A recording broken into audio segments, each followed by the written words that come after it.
Encore des questions qu'on m'a posées ici. Une question sur le chapitre sur le goût. Quand je parle du goût salé, j'ai dit que le sodium peut entrer dans la cellule gustative par des canaux sensibles à l'amyloride.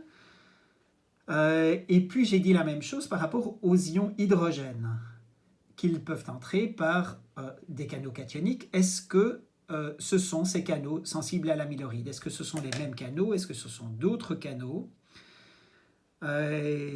Et j'écris même textuellement les ions H+, donc les ions hydrogène, peuvent entrer dans la cellule en passant par le canal sodique sensible à l'amyloride, entre parenthèses, le même qui permet au sodium d'entrer dans les cellules gustatives sensibles au goût salé.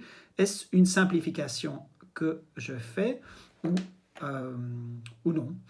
Alors, il existe de fait plusieurs canaux, mais ce sur quoi je veux insister dans le cours, c'est au contraire que c'est le même canal. Et de fait, ces canaux sensibles à l'amyloride existent dans les cellules gustatives au goût salé et dans les cellules gustatives sensibles au goût acide. Alors dans cette illustration-ci, ils ont appelé celui-ci le canal sensible à l'amyloride et celui-là un canal protonique, un canal à protons, mais vraiment dans ce que je veux vous transmettre, c'est de fait le même canal.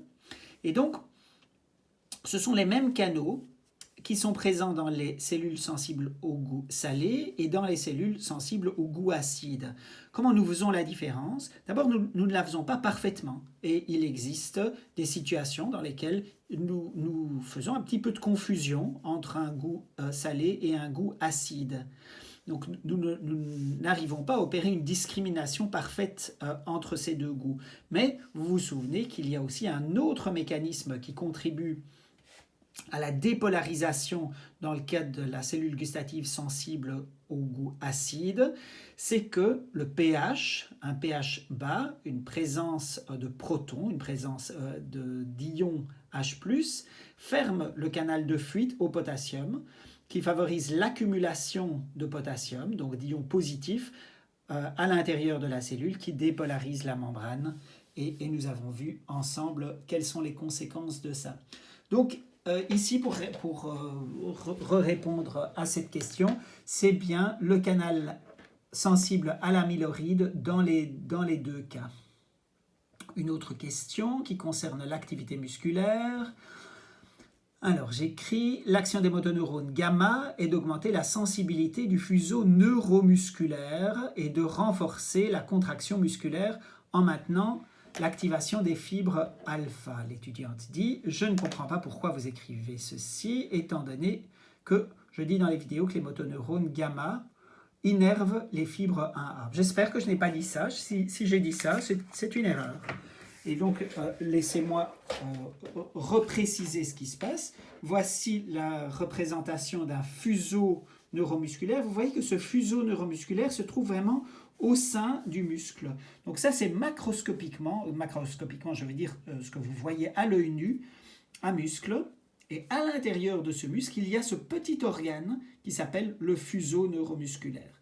Alors, le muscle, il est formé des fibres extrafusales, des fibres musculaires qui se trouvent en dehors du fuseau. Et les fibres extrafusales sont innervées, reçoivent donc leur information, leur commande, par le motoneurone alpha. Le motoneurone alpha, il a son corps cellulaire dans la moelle épinière, dans ce qu'on appelle la corne antérieure de la moelle épinière, dans la substance grise, vous verrez ça dans le cours d'anatomie. Voici son axone au motoneurone alpha et il y a ici des synapses, ça s'appelle la jonction neuromusculaire entre le motoneurone alpha et les fibres extrafusales. D'autres motoneurones, qui sont les motoneurones gamma, dont le corps se trouve aussi dans la corne antérieure de la moelle, innervent non pas les fibres extrafusales, mais les fibres intrafusales.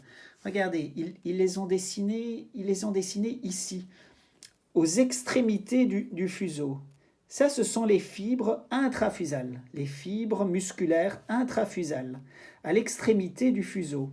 Et puis dans le fuseau, il y a aussi d'autres structures, et notamment ce qui est colorié ici en rouge, et ça c'est la fibre 1A. Donc on a les motoneurones gamma qui innervent les fibres extrafusales. Et par ailleurs, sans toucher les motoneurones gamma, nous avons les fibres 1A. Alors, le mécanisme, c'est que quand il y a un potentiel d'action au niveau du motoneurone gamma, les fibres extrafusales sont activées et ceci étire le fuseau. L'étirement du fuseau est senti par les fibres 1A, puisque l'extrémité des fibres 1A contient des canaux sodiques mécanodépendants qui s'ouvrent quand le fuseau est étiré. Il n'y a donc pas de synapse entre le motoneurone gamma et la fibre 1A. La manière dont la fibre 1A est activée, c'est par étirement du fuseau. Et comment est-ce que le fuseau peut s'étirer? De deux manières. Soit passivement, c'est ce que nous avons vu par exemple avec le réflexe myotatique, où on tire en un coup sur le muscle et on étire le muscle et donc on étire ce qu'il y a dedans et notamment le fuseau. Donc ça c'est par l'extérieur, on peut le faire avec un marteau réflexe mais on peut le faire aussi si nos muscles se trouvent soudainement étirés. L'autre manière, elle est active, c'est par l'étirement actif du fuseau par la contraction des fibres intrafusales, puisque la contraction des fibres intrafusales étire le fuseau. Et quand le fuseau est étiré, que ce soit passivement ou activement, les fibres 1A peuvent être activées, et puis les fibres 1A vont venir alors exciter le motoneurone alpha, et on aura alors une contraction musculaire. Ça, c'est le réflexe myotatique.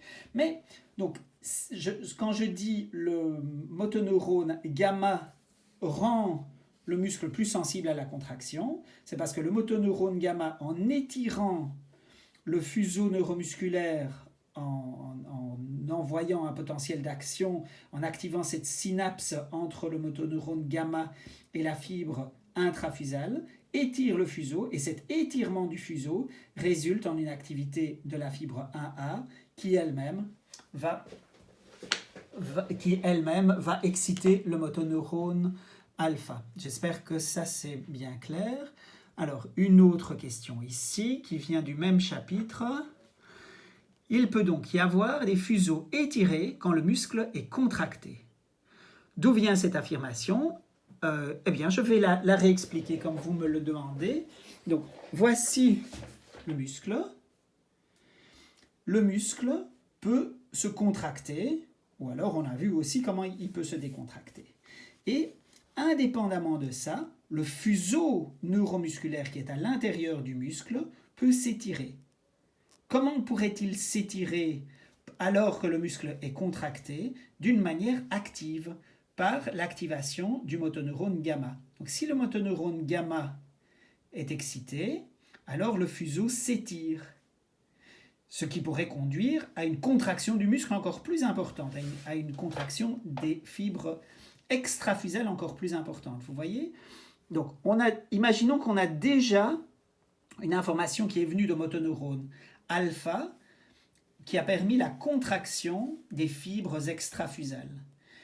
Eh bien, si on rajoute à ça un potentiel d'action dans le motoneurone gamma, il va étirer le fuseau, et cet étirement du fuseau va exciter la fibre 1A, et la fibre 1A va venir alors exciter le motoneurone alpha, qui va décharger encore plus de potentiel d'action, donc libérer encore plus d'acétylcholine, qui va activer encore plus fortement les fibres extrafusales. J'espère aussi que cette explication est claire.